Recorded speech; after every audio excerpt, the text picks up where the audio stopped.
முருகருக்கு கூட்டம் இல்லாமல் இருக்குமா? என்ட்ரன்ஸில் போகும்போதே முப்பாட்டன் துணை அப்படின்னு சொல்லிட்டு ஒருத்தரோட ஃபோட்டோ வச்சுருந்தாங்க. அவரோட ஃபோட்டோ எதுக்கு, அவரோட விளக்கம் என்னன்றது எனக்கு தெரியல. மற்றபடி வந்துட்டு கூட்டம் நிறையா இருந்தது. முருகரை தரிசிக்க போகும்போது முடிஞ்ச அளவுக்கு கூட்டத்தில் போகாமல் இருங்க. குழந்தைங்கள்லாம் வச்சுருக்கீங்களா இருந்தால் தயவு செஞ்சு நாட்களில் போங்க. லீவ் நாளில் போகலான்னு போனீங்கன்னா கூட்ட நெரிசலில் குழந்தைங்களும் அழுகும், காத்தோட்டம் இல்லாமல் நீங்களும் வந்துட்டு சிக்கிக்குவீங்க. முருகரை பார்க்க வரும்போது எப்படி மயிலை பார்க்காம மேலே ஏற முடியுமா?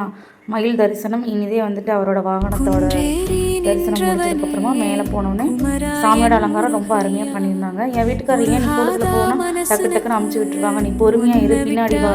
அந்த சைடு ஒரு 2-3 கம்பி இருந்தது, அந்த கம்பி மேலே ஏறி பார்த்தீங்கன்னா நல்லா தெரியும் சொல்லிட்டு அந்த கம்பி மேலே தான் ஏற வச்சு காட்டியிருந்தாரு. ரொம்ப நேரம் நின்று அழகாக பார்த்தோம்.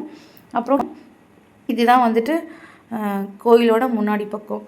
நிறைய பேர் நாங்கள் இறங்குற பக்கம் காவடிலாம் தூக்கிட்டு போயிருந்தாங்க. ஈவினிங் போல் எங்கள் வீட்டு பக்கத்தில் ஒரு கோயிலில் வந்துட்டு தேர் இழுக்கிற மாதிரி செட்டப் பண்ணியிருந்தாங்க. இந்த வருஷம் தான் இதை நான் வந்துட்டு பார்க்குறேன். ஏன்னா மேக்ஸிமம் வந்துட்டு தைப்பூசம் அன்றைக்கி கோயிலுக்கு போவாங்க, இடையில வேறு ஏதாவது இடத்துக்கு போவாங்க. இப்படி ஒரு இடம் வீட்டுக்கு பக்கத்தில் இருக்கிறது இப்போ தான் எங்களுக்கு தெரியுமே. அப்புறம் விட முடியுமா? போய் உடனே என்ன தான் அப்படி இருக்குன்னு பார்க்க போனால் இவ்வளோ பெரிய பெரிய உருவ பொம்மைலாம் வச்சுருக்காங்க. இந்த கொரில்லா பொம்மையெல்லாம் பார்க்க ரொம்ப பயமாக இருந்தது. ஆனால் இந்த க்யூட்டான என்ன சொல்கிறது, அந்த டால்ஸ்லாம் பார்க்கும்போது ரொம்ப அழகாக இருந்தது. பூனை பொம்மையும் அந்த பாண்டா பொம்மை அதெல்லாம் வச்சுருந்தாங்க. அது ரொம்ப அழகாக இருந்தது.